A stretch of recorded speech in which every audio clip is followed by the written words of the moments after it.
Can you go a little bit more into the advantages of scheduling and automation? Because using those tools are really, really helpful in maintaining your presence and being able to carry on a conversation, even if you have to run out and go to a meeting or right. Well, you want to be able to have that presence. And when we talked about the 4 E's, not all your tweets are going to be there, and you're going to impact the world through your tweets. And the world's 24/7. So if you want to reach Australia, you want to reach England, wherever else that you want, you want your tweets to be able to be going out all day long. But you can't be there all day long. You've got other things to be able to do. Mm-hmm. So to be able to leverage technology and to be able to schedule tweets, or to be able to use some of the bulk uploaders. What is your favorite tool to use? Bulk uploaders or just for commenting? Well, the bulk I use Social Oomph. Mm-hmm. Yes. And that's great. I can manage a lot of my accounts, all my accounts through there. I can be able to set up campaigns for them, and we can be able to have their regular messages that go out, inspirational messages. We can then have another stream of their promotional information. So we can set it up where there's a good balance of that 80-20, that only 20% of what you're sharing is about you and the rest is for other people. Mm-hmm.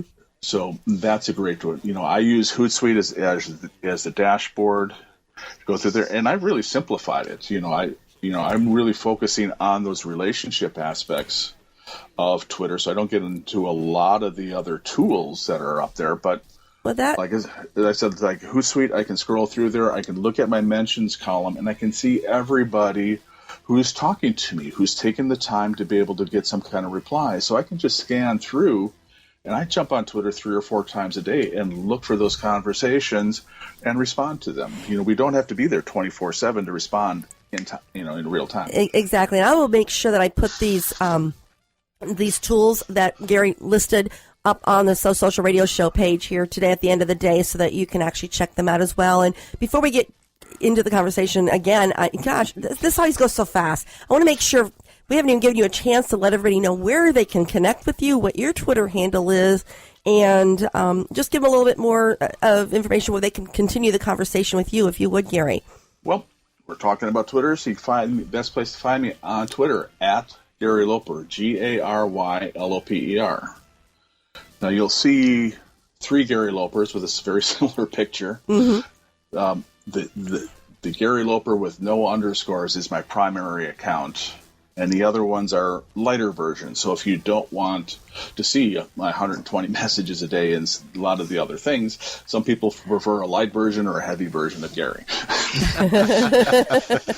So we have that. So that my website is GaryLoper.com, and Cheri, you mentioned my ebook, so you can get my ebook. Just go to GaryLoper.com, and in the center column, you'll be able to see the link on my Twitterverse ebook, which is information that I gathered in the first 4 or 5 years of Twitter that really helps people get started. And I think it's a great tool to be able to take that overwhelm off. And I will definitely put that link there on social media as well, because everyone take advantage of this free Master the Universe Guide to Getting More Followers ebook, because it definitely whether you are on Twitter, I had been using Twitter for a number of years, but I really didn't use it effectively. And since I started following a lot of Gary's tips and his information and his knowledge, I have actually gone where I was stuck, with those. I couldn't get any further because of my following ratio. Mm-hmm. And I'm now up there over 3,000 followers, and, almost, I'm following underneath that as well. So, so it's a great book. So I think, and Richard, when you talked to now I'm looking at your account, you're in that 10% ratio field right now. Mm-hmm. So another great tool to be able to use would be Tweepi, TWEEPI.com, or manageflitter.com.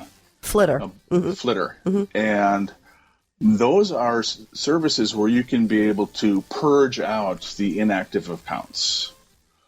So, right now of the 3,500 people that you're following, I'd be willing to bet you that about 1/3 of them aren't there anymore. I agree.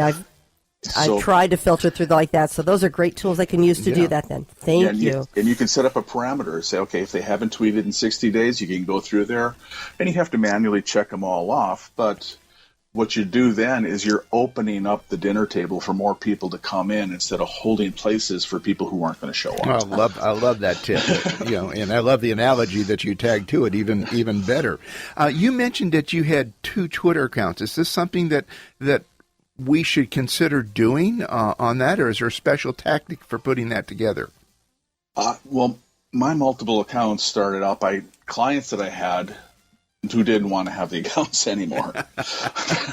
So I go, okay, so I put in this work. I, got those accounts up to 15, 20, 30,000 people for them. And I'm going, okay, well, these are similar audiences, so I'm just going to take them over and just make them mine. But really, I think if you're going to stay on Twitter, you get on Twitter, there's a lot of overwhelm, and we all have a lot of interests, but pick one.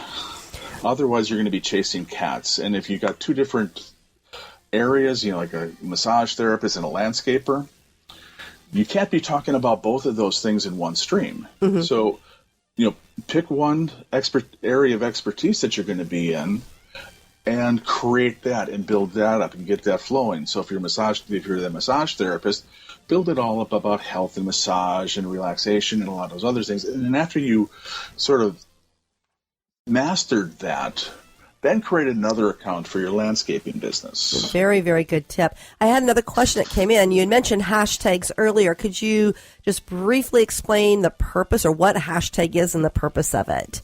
Okay, a hashtag is a £sign in front of a word or a series of words with no spaces. That's a great search tool. And people are using that to be able to find conversations. So if you're on Twitter, you'll always see these trending conversations, and they've got, a lot of them got hashtags. So you can go check into those very popular conversations. But again, you want to be able to search. So if you want to be able to talk about marketing, you want to look for radio hosts, you want to look for Twitter help, whatever it is, if you put in that, the hashtag into it, you're going to pull up a stream of all those recent tweets. And so then you can be able to go find the people that you want, go find the conversation, reach out, engage, put them on a list. So it's just an incredible search tool that will bring up people who are talking about the same thing that you want to talk about. Now, in being able to segregate the list like that, Twitter's worldwide. For those of us that are in the Tampa, St. Pete area or the Brevard County area, how can we do more local business or get more local visibility with our tweets? Okay, well, this used to be a secret weapon until Twitter changed about maybe a year and a half, 2 years ago. But when you do that search, one, you're going to get those first page results that are coming up. We talked about the tweets, the accounts, and everything else. But if you look on that search page, and on the bottom, on the left column, about still above the fold, mm-hmm. you'll see an advanced search button. And if you click on that advanced search button, it opens up another possibility where you can put in exact phrases, you can put in locations, you can put in zip codes, and it will bring up other people who are, within those same areas. So if you just, I didn't know that. So if you go into it, go into the advanced search, look for Brevard or look for Melbourne, whatever, if you just want to look at, and just, who are they? I think, I was helping somebody on the other side who did a nursing home over in the area. So, we typed in the name of the city and mm-hmm. we looked at it and said, okay, all right, the nursing home, their clients are, who are they going to be able to reach? So all the newspapers, all the other stuff, all the other people who had influence in that area, mm-hmm. we could share that message. So, that advanced search is just go in there. You can really narrow it down. You can use exact phrases. You can look at words to eliminate. It's a powerful tool. Oh, cool. Now, you scared a lot of our listeners when you said that you have like 120 messages going on in one day. What is your recommendation for someone that is using Twitter for business to get a good visibility? How many tweets should they be putting out a day? 20, at least 20 a day. At least 20. Okay. And if you want to be able to be seen, and you're going to be invisible if you don't have 20. And remember, they're not about you. You want to be able to have 5 or 6 of them. They're retweets of other people. You want to be able to have probably 3 different articles that we've mentioned. Those curated articles from somebody else. Mm-hmm. You want to be able to engage. You want to have 3 or 4 engagement messages where you're talking to people. And then you don't want to have one message that's promotional. Okay. To really take those 4 E's that you shared on effective tweeting and actually build their strategy around that then. Exactly. Yeah, it's a simple thing to be able to do, and I know that it's overwhelming, and I'm glad that you pointed that out because it's a walk before you run kind of deal. So I've been on for over 8 years, and so many people want that results, but you have to be able to learn how to be able to do it and learn that and be able to leverage the time of people who already know this. Mm-hmm. And it's okay, well, it took me 8 years to learn it, so why would you want to spend 8 years to learn what I already know? Or other experts is hire somebody to be able to get to shorten your learning curve and get you up and moving in a faster way. And that's why they should call Gary, right? Exactly. And I know that you have, like I said, the website is GaryLoper.com. I encourage everyone when we finish our conversation with Gary today to go check out his website and take advantage of signing up for his free ebook on Twitterverse and get that information, and then take that step further. Make sure you're following Gary on Twitter because you can learn so much from him, and he's on all the other social platforms as well. I know we're connected everywhere, Gary, and I love it. Yeah. I appreciate that. I love it. Also, well, I know we got real short, but I want to be able to extend an additional offer. Oh, awesome. A free 30-minute Twitter consultation. Oh, fantastic. Thank you. We'll get together and we'll do a screen share and we'll walk through. We'll give you some suggestions on what you can do to be able to make a bigger impact. And then if you're interested, we can explain how else we might be able to help you. So just email me, Gary@GaryLoper.com, or send me a message on Twitter @GaryLoper. Mention the show. And we'll send you a link to get on my schedule, and we'll see how we can be able to help you become the master of your Twitterverse. Oh, you're so generous. I will definitely get all this information out for all of our listeners. And that's a fantastic offer. Thank you. We thank you from the Social Radio Show. My pleasure. And again, every listener needs to be taking advantage of this because Twitter is not that easy to learn on your own. It really is not.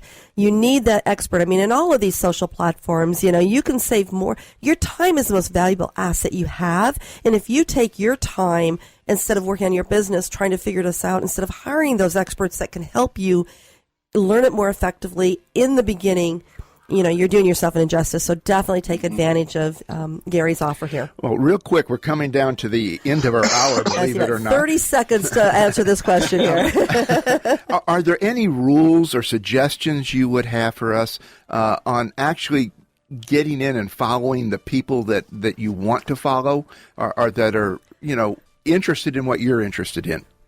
Well, Twitter is great because you can follow anybody that you want. There's no restrictions. There's no vetting like the other sites. So I can follow anybody I want. I can have conversations with anybody I want who wants to have a conversation with me. So just be bold and go out and look at it because I know one of the accessibilities. I've had conversations with Deepak Chopra, Neil Donald Walsh, Richard Bach, and T. Harv Eckert. Mm-hmm. They all reached out to me because of something else that I tweeted. Fabulous.